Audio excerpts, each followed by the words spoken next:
This is an overview of DDSN's Individual Plan of Supports for Employment, otherwise known as the IPSE. It is recommended that the IPSE document, revised July 2016, be printed and referred to while proceeding through this overview. This document can be found on Business Tools under Forms, then Day Services, and finally Individual Plan of Supports for Employment, revised 2016. It may also be helpful to print the employment activity log, as this log is an integral part of the process for providing employment services individual and will be referred to often during this overview. The log can also be found on Business Tools under Forms, Day Services, and finally Employment Activity Log. This session will offer a general overview of the Individual Plan of Supports for Employment, the IPSE, that is used when providing employment services individual. It is important to note that employment services individual must be provided at a 1-to-1 staffing ratio. The IPSE is unique in that it is not an annual plan. This overview will review the various aspects of the IPSE form in detail. It's wise to note that if using a plan of employment other than the IPSE, the plan must include all of the information that is recorded on the revised 2016 IPSE. All recoupable indicators for employment services individual are specified within this revised version. It may be helpful for you to know that many of the changes being instituted in this document will be transferable to THERAP. This revised 2016 IPSE document was created with feedback from employment specialists and other professionals. The document has also been greatly reduced in length in hopes of making it easier for employment specialists to document their work and provide greater efficiency. Employment services individual begins with an authorization from the individual's case manager. There are typically 4 funding sources: the Intellectual Disability Related Disabilities Waiver, Community Supports Waiver, State-Funded Community Supports, and State-Funded Follow-Along. Each funding source has its own authorization.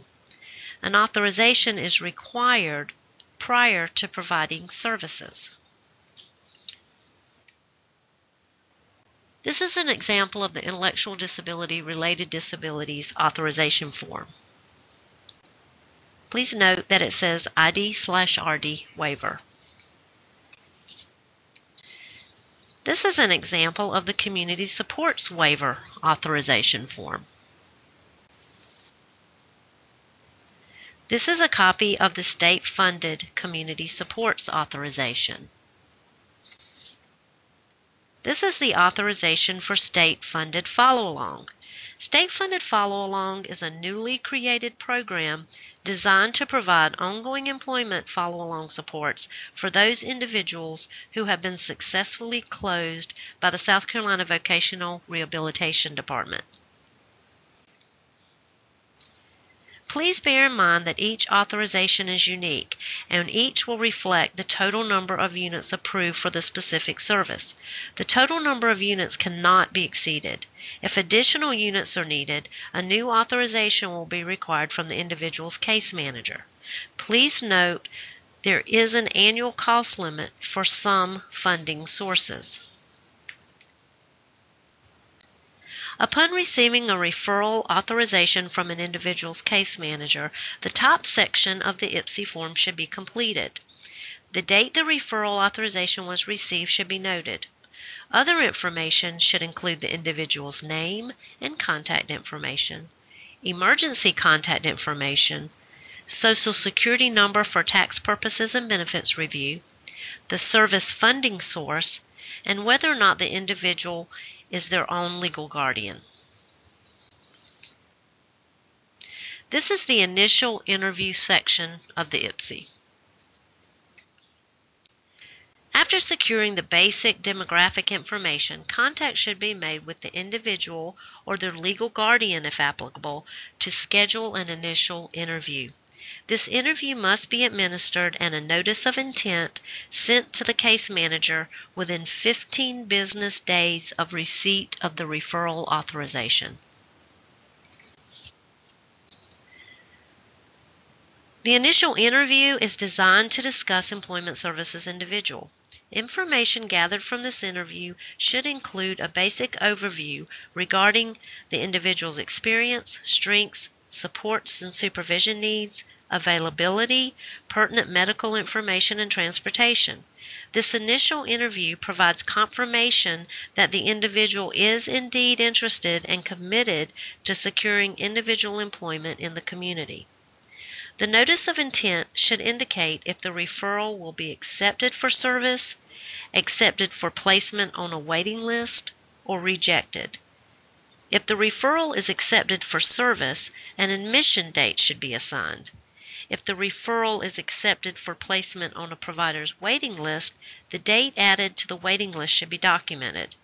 If the referral is rejected, an explanation must be provided on the comments line. Again, this notice of intent must be sent to the case manager within 15 business days of the receipt of the referral authorization. The first page of the IPSE can be copied and forwarded to the case manager for this purpose. A comprehensive vocational service assessment that's appropriate for the authorized service must be completed within 30 calendar days of admission enrollment into the service. Please remember that employment services individual is to be provided at a 1-to-1 staffing ratio.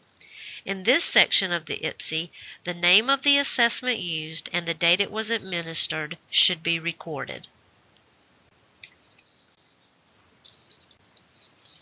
The ultimate employment goal should be to secure an individual community job for the job seeker which is consistent with their abilities, strengths, preferences, and interests, and to assist them in maintaining this position. When writing the employment goal, it should be stated broadly with a focus on the individual and their stated preferences. For example, John would like a job in the area of landscaping or animal care.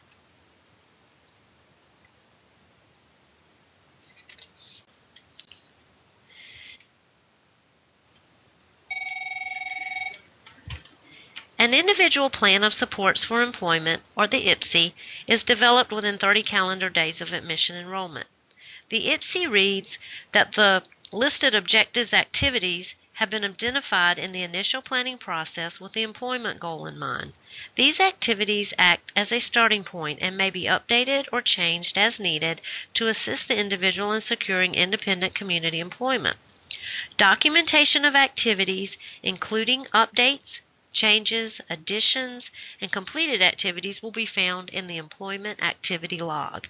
In other words, this section is designed so that during the initial planning process, the employment specialist and the individual can begin a partnership with a focus on objectives and specific activities that might benefit the individual in meeting their employment goal. Specifically, this area provides a place to document a to-do list for both the employment specialist and the job seeker as to how they will proceed with the plan. The notes for the Partnership Agreement Terms and Conditions section of the IPSE read that the record must reflect that the individual made decisions regarding his or her services as evidenced by required signatures in the individual plan of supports for employment. Specifically, this agreement commits the provider and their representative to the following. This IPSE is an agreement between the individual and the service provider to fulfill the employment services that are defined in the employment goal, as well as objectives and activities identified in the plan. The provider will ensure that the individual's abilities, interests, and preferences have been taken into consideration in the development and implementation of these employment activities. This agreement is an understanding of partnership between the individual and the provider in an effort to enhance the employment opportunities of the individual. This agreement also commits the individual and if applicable, their legal guardian to the following. The individual has the right to discuss with the provider any concerns, issues, or changes regarding their goals, activities, preferences, abilities, employment opportunities, or personal situation that may affect the ultimate outcome of the employment goal. The individual is responsible for fulfilling his or her obligation in carrying out this plan and keeping the provider informed of any changes that may affect the successful completion of the plan. The partners are required to sign the agreement stating that they have participated in the development of the IPSE, have made decisions regarding the proposed services, understand the information, and agree to the plan. It's important to note that the date this agreement is signed is also used as the date of the development and implementation of the IPSE. The IPSE was designed so that page 2 of the document can stand alone. In other words, the top of the page outlines the employment goal. The middle of the page clearly provides objectives, activities, or a to-do list of the partner's initial steps to begin the process. And at the bottom of the page, the partnership agreement outlines the terms and conditions of each party and their responsibilities. This page outlines possible objectives, activities that may be used to obtain and maintain the individual's desired employment outcome. A brief definition is provided for many of the activities. It should be noted that not every activity listed will be completed for every applicant employee. The list is intended to provide an array of possible activities that can be used in the development, training, and ongoing support of the individual in his or her career.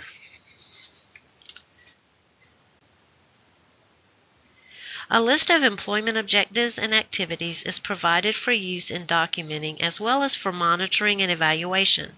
Employment objectives represent a broad category, while an employment activity is a more specific description of what has taken place. These have been created for ease in documentation and in an effort to maintain consistency in documentation across providers.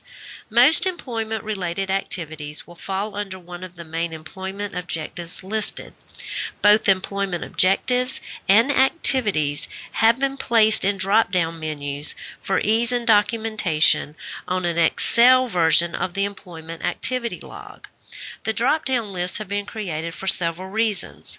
First, they provide a systematic and time-efficient method of documenting employment activities and objectives. Secondly, they clearly identify employment-related objectives and the activities to comply with both the standards and indicators. Lastly, it clearly indicates if an activity is non-billable. With that in mind, the main objectives cover a wide range of activities that employment specialists may participate in, starting with the initial interview and finishing with termination of services or waiting lists. Within these broader objectives, a description of a specific activity has been offered. In many instances, the activity may coincide with more than one objective. For example, an employment specialist is currently working with John in the objective area of job development. The employment specialist has arranged for a two-part interview. The first part includes John shadowing Shirley at Pampered Pooch to ensure he's interested in all aspects of the position there. The second is a sit-down interview to be scheduled the following week.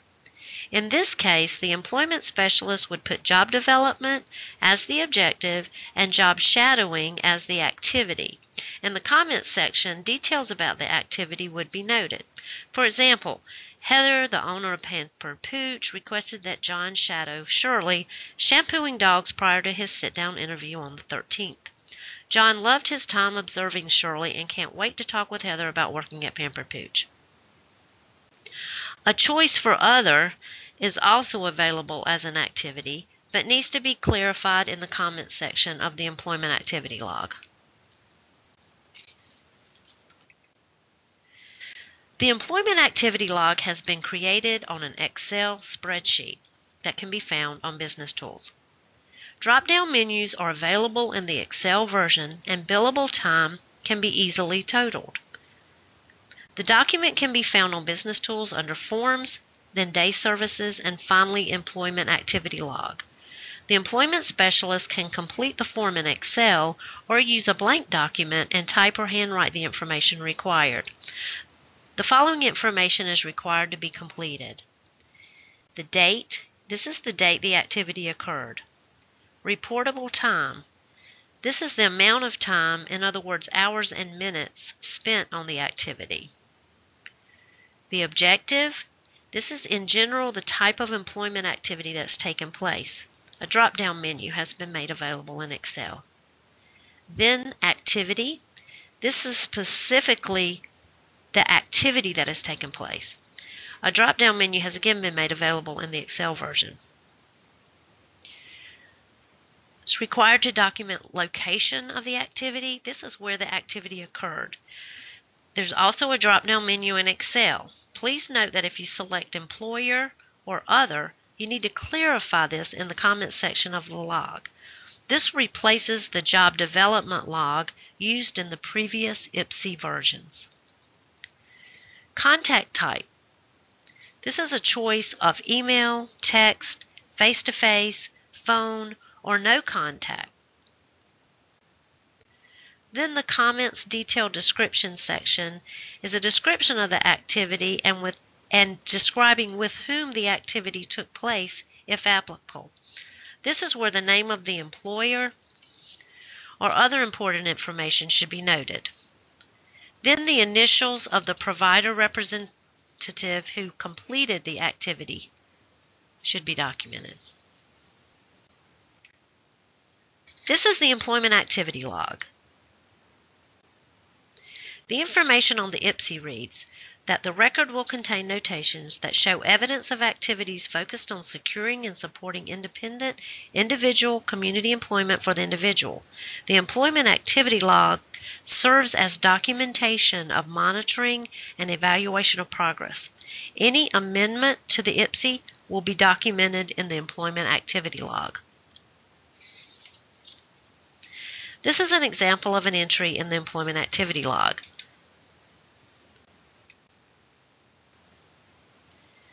As a reminder of the example noted earlier, the employment specialist was working with John in the objective area of job development. They arranged for a two-part interview. The first part included John shadowing Shirley at Pampered Pooch to ensure that he's interested in all aspects of the position, and the second part was a sit-down interview to be scheduled the following week. In this case, the employment specialist would put job development as the objective and job shadowing as the activity. The comments section would show details about the activity.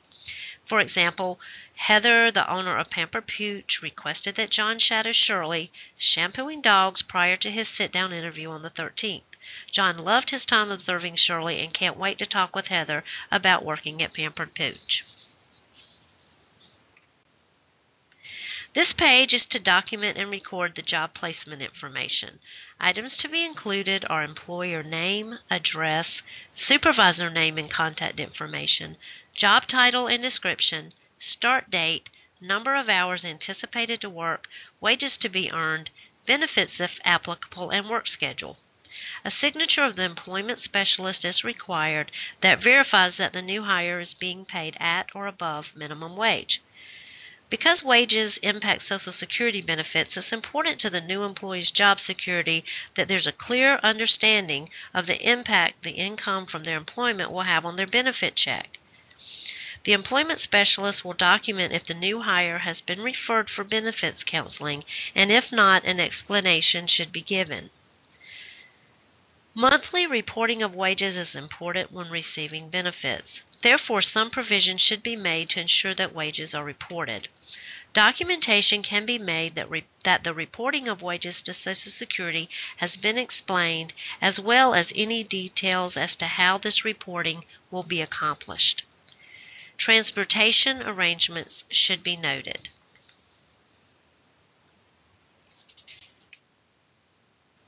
This last section of the IPSE is used for termination of employment services individual, or the exit interview. An exit interview is conducted when a consumer no longer wants the supports, relocates, chooses another provider for supports, goes to a nursing home or a correctional facility, or refuses to cooperate with the terms listed in the partnership terms and conditions agreement. An exit interview must be conducted prior to termination of employment services individual. A signature must be secured from the individual if at all possible. If a signature is not secured, a notation as to why the signature was not secure should be made. Photocopying of this page upon completion and forwarding to case management within 5 business days of termination of services or the exit interview is sufficient notification of termination of services. A special thanks to these individuals who contributed to the revision of the IPSE. Their input was very valuable and needed. Thank you for taking the time to listen to this overview. If you have questions, please do not hesitate to contact Lynn Lugo, Director of Employment Day Services, via email at llugo@ddsn.sc.gov. Thank you.